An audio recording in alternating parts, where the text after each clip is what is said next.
Karibu sana. And I don't know if you have the rest of the SMSs. So the hashtag to use the daybreak, the SMS line is 22422. So let's take a look at the tweet first that came through. I think growing up in fear, that is Naomi Ngosi. Growing up in fear makes you live in fear. Real crippling fear that affects every aspect of your life. Maombi, deliverance and counseling. Pop. That's one of them. Any of the SMSs? We have some SMSs as well.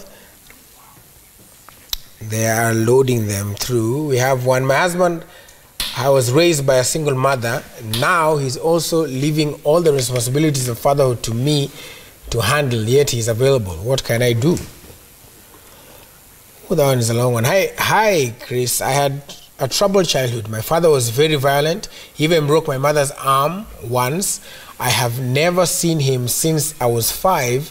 Now there is this girl I was involved with. We have had a child together. She's 2, I think that's the child. Due to my traumatic past, I wasn't there for her.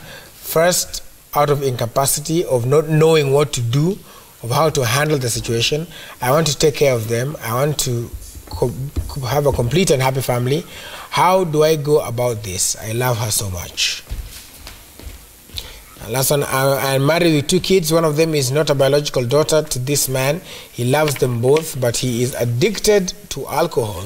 He works, but he can't even save a coin. I'm confused. I don't know whether to quit the marriage. Please advise me. I guess we'll start with that one. For Welly. This is somebody who is now not being able to take care of their daughter, of his daughter, because he says, "Look, I didn't know what to do because it happened to me as well. I feel I don't have the capacity to take care, but I do want to take care. What can somebody like that do?" And that is the man. The man. Yeah. I believe everything is a skill you can learn. Unfortunately, in our part of the world, whenever we don't know how to do something, we abandon it.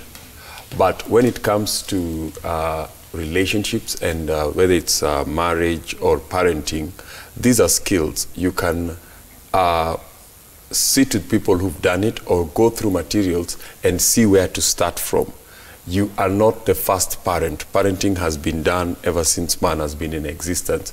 So you can actually find people who can help you start cultivating that relationship. If you're the father and it's a daughter, you can find resources and find spaces where you can develop that skill. We normally tend to think that everything good is natural, but most good things are developed, whether it's parenting. It's just like language. You develop it by exposing yourself to materials and people who have done it before. I don't know what Chris would say to that. This is his space in his neighborhood. You know, I'm glad I didn't do a suit. I actually thought of doing a suit today just to outshine Welly, but then I'm glad. But as you say, I was just thinking about that, like if I want to be part of this family and I don't know what to do, there are always people to talk to. I think so many times, we try to reinvent the wheel, prove a point. Sometimes there's something I saw you posted, I just loved it, how most of the people don't progress because of the size of their ego. And not learning is actually a problem of pride and ego. Why should I try to find my way around anchoring? If I have you, you can always show me the way. Why should I try to find my way around leadership? If he's been doing that, he can always show me the way. There's always a way that you can make things shorter and more effective. And generally, principles are the same. Families will be different, experiences will be different, principles are the same. So this person just needs to find somebody who's been doing that and asking, so how do I do this? How do I go about this? I've got this challenge. And men must learn how to talk and open up. It doesn't show that you're weak. It actually shows you're strong enough to ask for help. Yeah. What about this one who says, the one talked about the husband being raised by a single mother, and now even the husband is leaving all responsibilities of fatherhood to her, who is now the wife? What does she do? That one is going to be a bit problematic because the way women process, and this is why it's always very important to, even if you're a single mother, to start cultivating a manly figure around a man. Because manhood is shaped, and if there was nobody to shape it, he will grow up, but he will never mature up. And so he finds himself making decisions that are for grown-ups, but without the quality of maturity that is supposed to match that kind of decision. I don't know how much influence you have over that man, but I would suggest early that you begin to recommend to him, and this is going to be hard to recommend to a man, because he will read as if you're comparing him, because he will read as if you are, but you know, most of these ladies, they start complaining when the child comes. They love mama's boys as long as they're staying at their mama's, but when it comes now to trying to now lead a home and lead a family and become the head of a union, they begin to struggle, because mama's boys function very well at their mother's place. But when you translocate them from their mother's place and bring them into your space, they do not know how to be what they are supposed to be. So it's important to early, and as if you have influence over that man, you begin to recommend some men, strong male figures, so that they can be able to have that challenge. I know it's not going to be easy, because the ego now has developed. This is how I was brought up. You're trying to compare me with Chris. You're trying to say that I do nothing. You're trying to do this, because he has not seen how. That's not his environment. He's used to being in an environment where a woman gets, the man consumes. A man breaks down, the woman comes and shields him. That's his natural experience of the world. Now to tell him, you are actually supposed to be the one. I'm not trying to say it's hopeless, but I'll say it's a bit complex right now, especially coming from the man, because I don't know how you're going to lead that conversation to have him agree that he actually has a problem and you don't have. You know something, Willis, about that.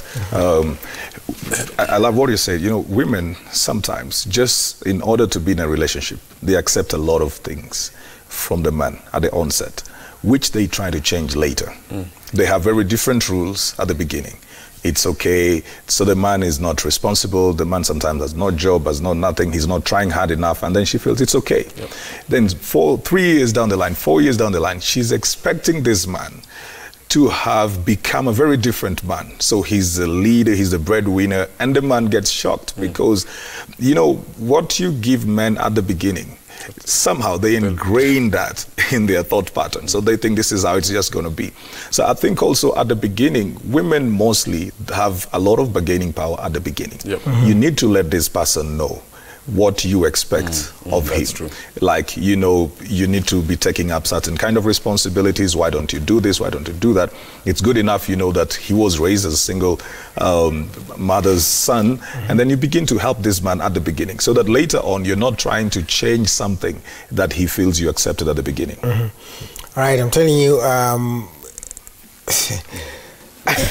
there are so many SMSs that are coming through, and you know, some of them are quite deep. Well, let's start with Shadrach, who says that my name is Shadrach. I've been in a relationship for more than 3 years now. The issue is that she has been pregnant from outside, and I don't want her to abort. I don't want to force her to abort, but still I live knowing that this is not mine. Can you advise on what to do with her? Do I quit the relationship? Please help. Because anasema nahisi kujitoa hata uhai, na feel vibaya sana. His name is Shadrach. Because of this, what he's finished with, I guess we need to deal with that one first. I'll tell Shadrach, are they married or it's just dating? He's been in a relationship for 3 years. For 3 years, and the woman got pregnant, and during that circumstance, I think it's dealing with a case of betrayal. And when it comes to betrayal, especially, women do not come equipped expecting that to happen to us, because we always come in as the vulnerable partners to certain temptations. So we don't have mechanisms sometimes to be able to cushion ourselves when that happens to us. But now we are speaking post-events. And post-events, first of all, is that I don't claim so much to be a relationship guy, but I would say that the value of a person should not be at par with how the relationship is, because if you create the relationship to be what sets your value, you're going to end up with what he's feeling. I believe you can be in love and still in life. You don't have to be in love and out of life, so that if anything is happening on your love life, and that is the same thing happening in your life. Is that something like life? Right. Yeah. So you can actually be able to create some level of autonomy from conditions of life, because some of us, sometimes you have to do your job and fight with your wife down here over a matter and still function. And so I think one of the things that he needs to develop is some love skills.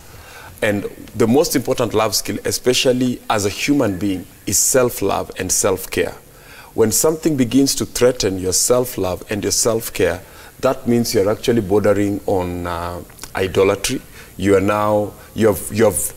deconstructed yourself to the point that this particular thing has become like your own soul, and it's very dangerous, even in a healthy relationship, not just in a bad relationship, but even in a healthy relationship. And so I would say that he needs to go back and put some principles of self-care that will help him put some demarcations between the love he has for the woman, the love he'll have for the children, the love he'll have for himself, so that he can have some demarcations and it will bring some order. Finally, I think they need to see Chris as soon as today, because we are not dealing with just betrayal, we are also dealing with the fruit of betrayal. So we are not just saying I discovered, is that I have to leave. And now organizing that relationship around that reality, he may be able to ignore and allow the woman to give birth, but he may turn that kid to be an object that he will be pouring and channeling his anger all through the life of that child. So I think this is a classical Pastor Chris moment outside this session.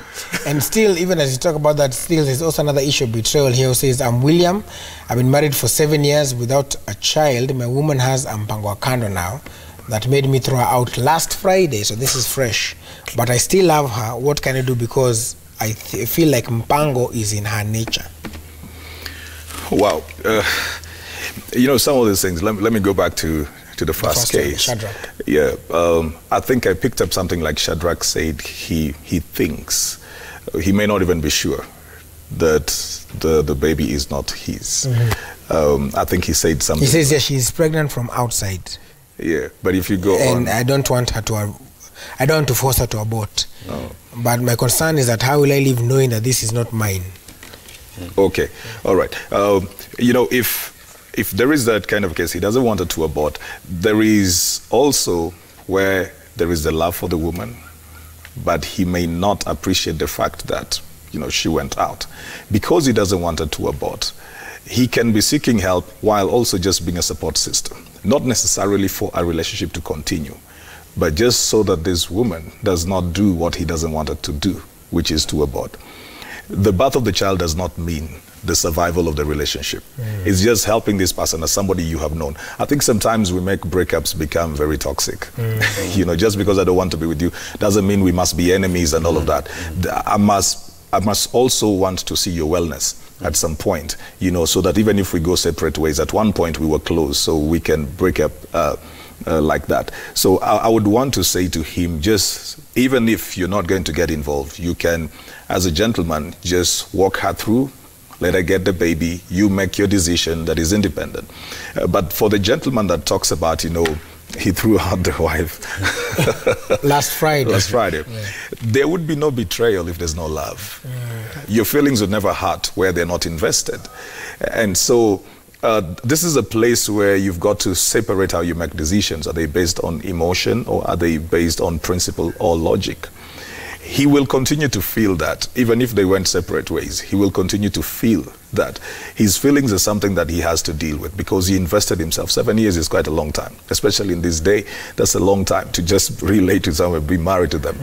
And then to think that, they went out. Mostly men take that to mean that they are not good enough. So what has happened is that even his ego has been bruised. You see, because men define themselves through performance. And so he thinks that the reason this woman would go out is because he is not performing his manly duties or his bedroom duties. So that would wound him a lot, because he begins to compare himself, which is like the worst thing for a man to deal with, to be shown by a woman that the other man is better. And so he has to reevaluate again how he looks at himself. There's something that Welly talked about, the self-love thing. He has to look at his own strengths. He has to reaffirm himself. He has to find things that he has done right. He shouldn't allow the situation to define him. He has been the man for 7 years. This is not his fault.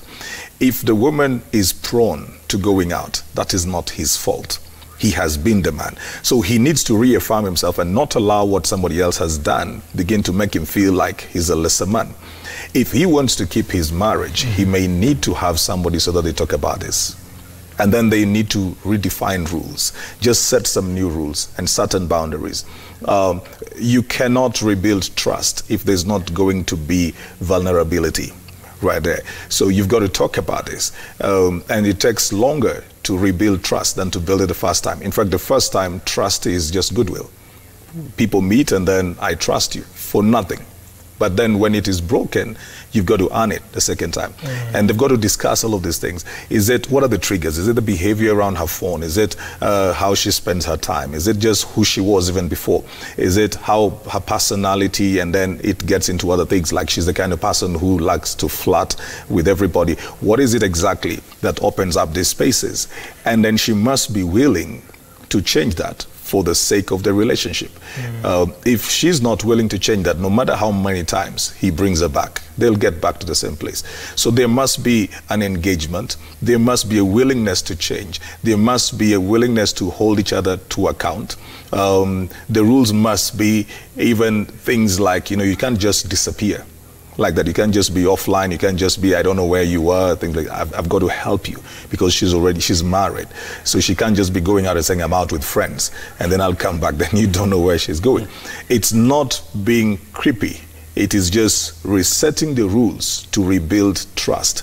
And then he also must then be patient with her. You can't keep on bringing up to somebody, what she has done, when she is willing to change and working it out. You can't keep on pulling what she did in the past. You've got to be patient enough and make her feel like she is forgiven and she is safe. Because sometimes what people do, they keep on throwing at you what you have done until you feel like, what's the use of trying to do this thing again? Yeah.